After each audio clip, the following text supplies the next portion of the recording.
be happy to receive your proposals. In behalf of the chair, yes, I hope you can submit it to us. Hindi na ako magtatanong para makapagtrabaho na po kayo, para makamapping na ang DA sa kanilang mga farmer communities na kailangan tulungan, para makumpleto na po ng CDA ang kanilang inventaryo ng ating mga fisher folk communities para po makatulong na lahat ng sektor sa ating mga constituents. But my honest takeaway from this hearing is, hindi ko po nakikita ang sense of urgency ng gobyerno sa pangangailangan ng taong bayan, lalo na sa sektor ng magsasaka at mangingisda. Maski na po ang pondo ng last year's budget ay mabagal at masilimuot ang proseso na sana'y nagamit na sa unang 2-3 linggo ng krisis, at hindi po ang naririnig po namin ay we are still planning. 6 weeks into the crisis, we are still planning. Having said that, we take it as it is.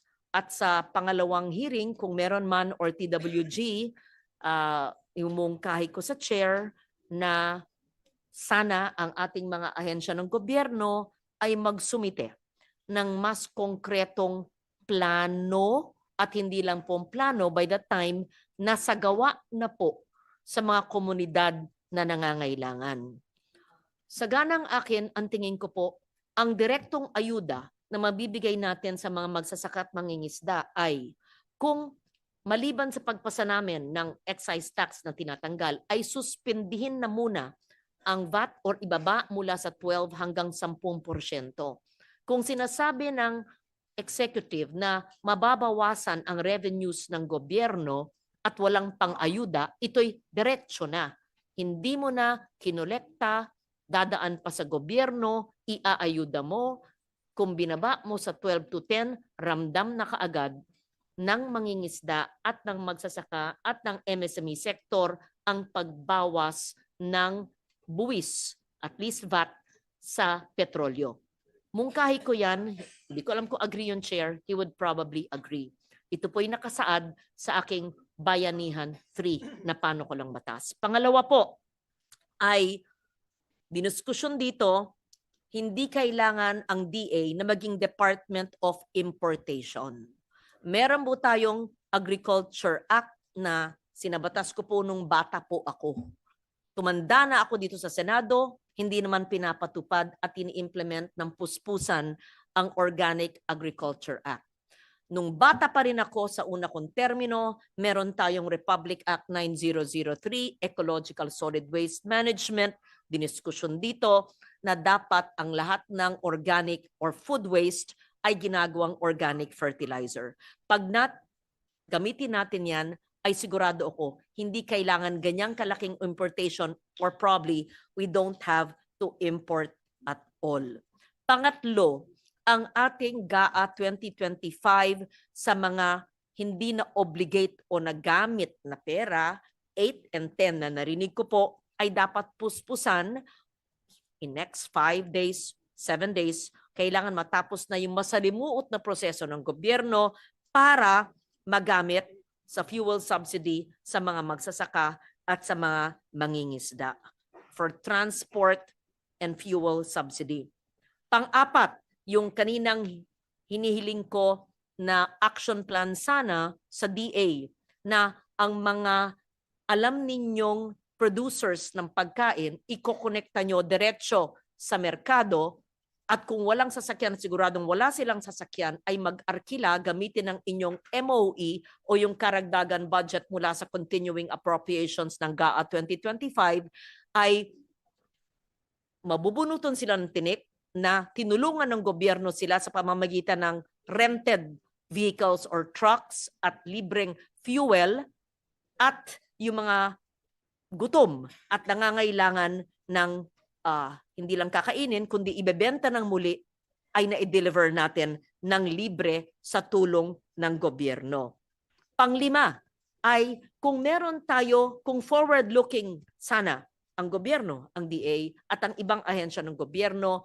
Let's say sa lugar na alam natin, hindi naman first time to maraming kamatis, maraming lechugas, maraming ibang high value crops. Kung may dehydrators na nandun, ay may value added sa mga pagkain na hindi naman kayang dalhin lahat sa merkado.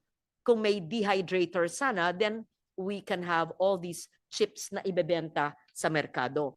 And the same with fish and seafoods, kung may cold storage facilities na ating matagal na sanang pre-position at sana'y nagagamit na para nung tumama ang krisis, ay meron naman tayong cold storage. Ay, kaya naman natin kasi naitayo na ito bago pa ang krisis. But even moving forward, because this crisis, even if there's a 2-week discussion on ceasefire, will go on until the end of the year in the coming years dahil pinasabog ang mga iba't ibang lugar sa Iran and other areas. So it will take long, perhaps as long as the COVID crisis and perhaps even more. So hindi masama na yung mga lugar na nangangailangan ng cold storage, you have the funds this year in your budget, please utilize it. So, and pang-anim or pito na ba sinabi ko, all government agencies, whether you are DepEd or DA or an SUC or an LGU, buy local within 500 meters or a kilometer. Yung magsasaka na malapit sa'yo, yung mangingisda nandyan sa baybay, buy local. Para hindi na sila kailangan humingi ng tulong sa iba kung nabili na ng lokal. So these are just my takeaways because I was not here from 9 a.m.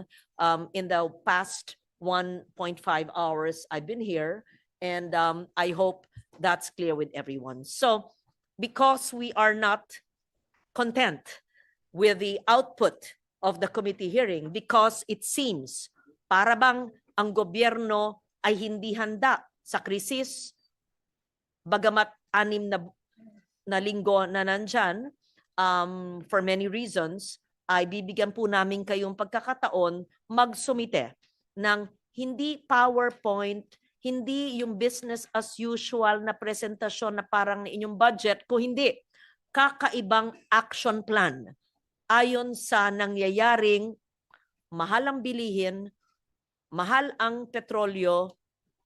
Sinabi ko na sa inyo yung issue, example ng 200 pesos lang ang kinikita kung meron man ng mangingisda at iba pa. So we want to be as granular and as micro as possible para pag kami naman po ang humarap sa mga tao ay masasabi namin, itong ating pinondohan, programa ng DA, ito po ang ginagawa at hindi lang ito drawing o kwento.